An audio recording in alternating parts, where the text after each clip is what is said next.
Hello everyone, you are looking at my original 6.2 S2C system. I have started to set this system up around October, November 2024, and right now is the middle of February 2025. So it was about 3 months ago. And since then, we have many success story and we have half a handful of not so success story. So before I going to add on to another two speaker, this is the side left, and then this is a side right to make it 8.2S. Well, before I confuse you, originally 6.2S. I'm going to make it 8.2S, but I want to take a video right now to share some of the experience that we have learned from the last 3 months, what to do and what not to do, and what you must do in order to achieve a great result. Otherwise, you would not have a very good experience, and that we have learned from the success story and not so success story. Now, I want to go through what was my system before. Now, this is the AG 2022. It is a 65 watt per channel amplifier. This is integrated amp. And right now, I did not hook up the super cap at the front and also at the back here. Let me turn on the light. There. Nope, I can't turn on the light because I'm on a 0.5 zoom. So this is the capacitor super cap at the back of the output stage. But without those super cap, I'm still getting approximately 12 farads of capacitance for this amp. Now, I also have a DAC built in that share the same power supply as the preamp section. Let me zoom in a little bit. So, and then initially I have a SPM monoblock 50 watt per channel SPM monoblock to drive the AAD Silver 7 for the rear front stage, and this AG 2022 was driving the AAD 7001, and it still does driving the 7001. That has not changed. Now on the back, I have a pair of Unity Audio. Now I can turn on the light this time. Unity Audio fountain head, that for the audience channel, which is behind the listening chair here, and driven by a pretty normal 150 watt PA amplifier, slight modification from me. And then I also have the subwoofer outside the room. There's a dual 10-inch on the right, and there's also a dual 10-inch on the left. That's driven by again, it's a Class D 300 watts amp. Yeah, okay amp for a subwoofer. Slight modification, I took out the fan and replaced a few caps inside. So that was this original 6.2 S2C system. Now, since then, I have replaced the SP amp used to drive the Silver 7 at the front there. Turn off the light now. I have replaced the SP amp with the NSIG. The NSIG is a 90 watt per channel amp. 50 watt and 90 watt is not that much different, but the biggest difference is this NSIG have a separate power supply. Also, it has about 6 farads of capacitance inside. That's the biggest difference. The SPM is my entry-level monoblock power amp, physically small. Wattage is 50 watts, and the power supply is quite small from my standards. It's like 44,000 microfarad. Yeah, it's small. And this is, I built this NSIG about 12 years ago. That's 6 farads of capacitance inside. Also have a The unique things about this is also have a 6S and 7 tube inside in parallel with the solid state amp. So I can actually tune how much tube do I want and how much solid state I want. So that's the unique feature of this particular integrated amp. Now, before I install the extra 2 side speaker, I need to have extra channel amp, so I decided to use NSIG to replace the SP amp. SP amp is the monoblock, NSIG is this integrated amp. And I'm going to use the SP amp to drive the side speaker. I am sitting at my listening chair again, so you are seeing what I'm seeing from the listening position. Okay. Now, yesterday I have put the NSIG to drive the Silver 7, and with that change, just by changing the amp, I need to move the speaker slightly, turn down the subwoofer amp, and also the rear channel has to be turned down just tiny bit, and also angle out a little bit, and also the Silver 7 have an angle in a little bit.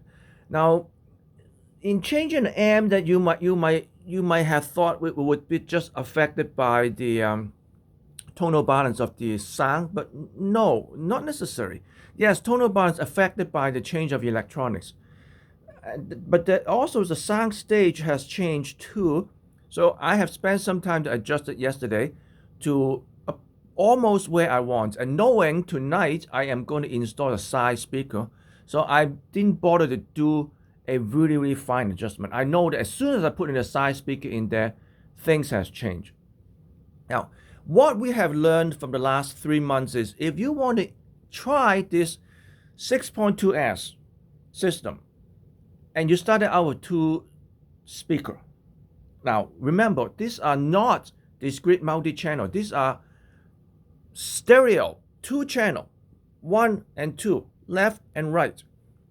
And all of these speakers on the left are driven by the left channel, and all of these speakers on the right are driven by the right channel. There's only 2 speakers. Now, no DSP, no processing. And somebody asked me on Facebook that do I have any time delay? No, absolutely not. The only things that we are adjusting are the volume of each pair, and also we turn moving speaker position.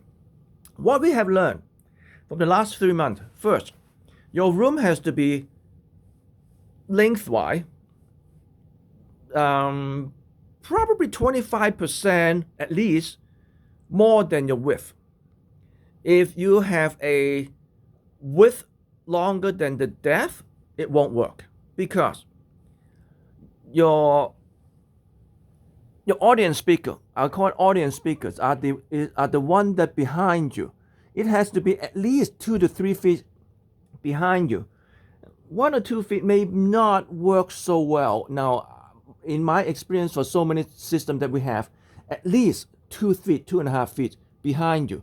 How far away to the side, left and right, is to be determined, but it has to be behind you. If your listening position is against the back wall, it will not work. You have to have space behind your back. Now, second, if you want to add the 2 rear stage front and then the audience speaker, the 2 audience speaker at the back there, and not willing to move the original main speaker, probably not going to work really well. It will give you some effect. It will give you some improvement, or actually degradations in some way. But it will give you the depth, extra depth. This is what the system excelled, is extra depth, height, and the width. It's really wide. I personally find that excelled in large-scale symphony music, soundtrack, classical symphony music, and all kinds of stuff. As long as it's large scale, now it excelled this one in large scale. I believe it's because it actually the extra speaker is actually replacing your reflection off from the wall. So it create a larger, create a imaginative large room. It is the result in this room, in this particular room. This room is, if I remember correctly, it's about 13 feet wide, 19 feet deep. There is no way I will actually able to get a sound stage with two speaker. I don't care what kind of two speaker that I put in there. I have really big two speaker. I have really big speaker and very small speaker. I put in this room.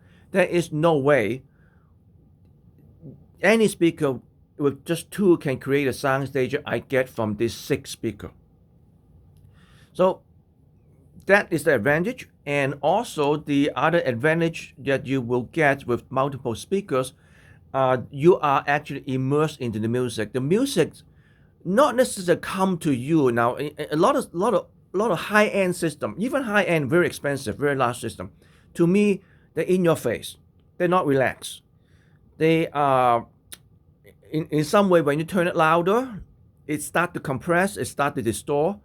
And another advantage of multiple speaker is each speakers are working less to achieve the same volume in the room.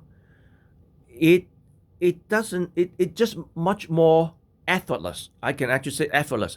And I do have speaker that big that can achieve that, but in order to have the big speaker achieve that effortless, you need a big room. And in this room, 13 feet wide, 19 feet deep, and approximately 8.5 feet high, there is no way you can put a big enough speaker in here to create that kind of sound stage.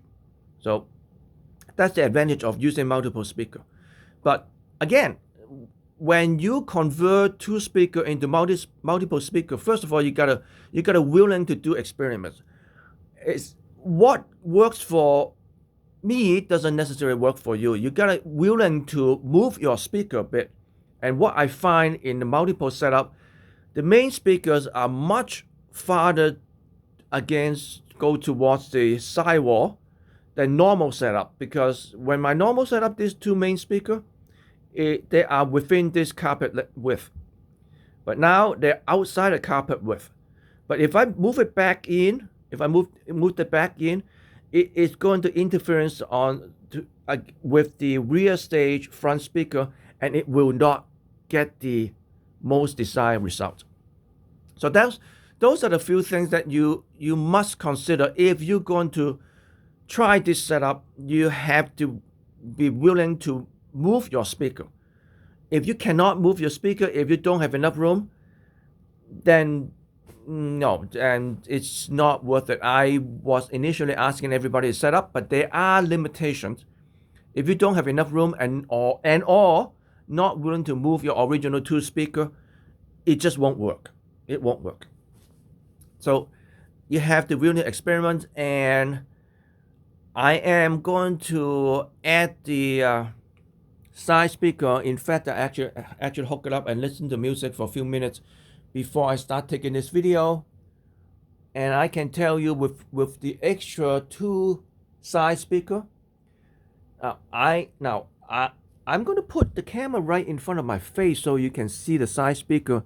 It's not quite lined up with my ears, about 6 inches forward to my ears, and doesn't point exactly to my ears. I can turn the speaker a bit, but I'm not going to do that right now. I'm going to do a little bit more listening. The other 6 speaker has not physically changed. I only added the two side speaker, and the effect is very, very much different.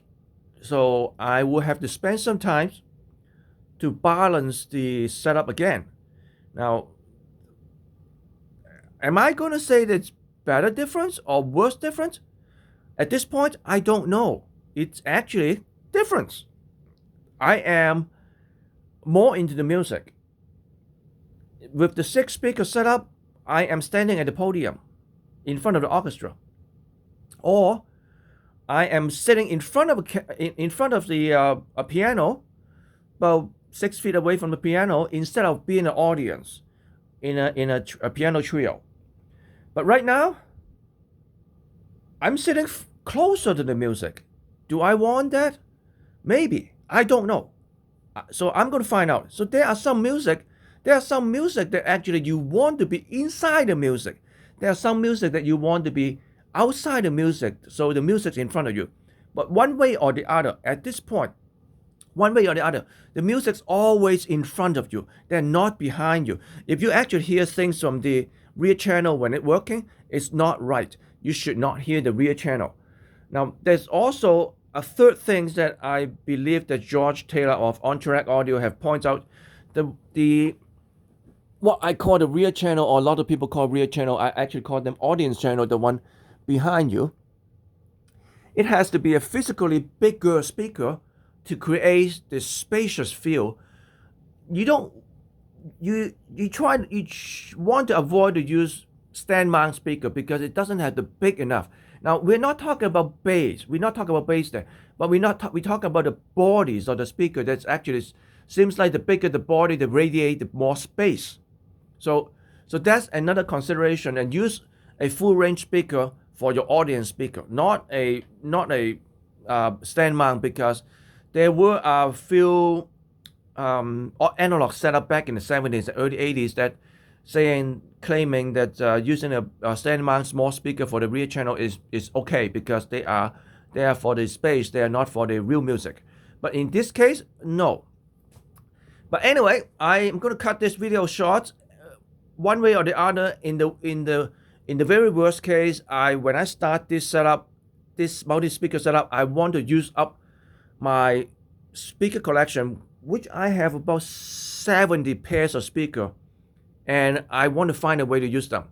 And at this point, I'm very satisfied that I am able to put 5 pairs of speaker in one system and run them together and working not quite perfectly, not right now, no. Before I put the 5th pairs on the side, it's working perfectly until I change things. So I gotta spend some time to adjust. And I'm just very satisfied that I have achieved my goals at this point. And until next time, stay safe. I am going back to listen to more music. Bye!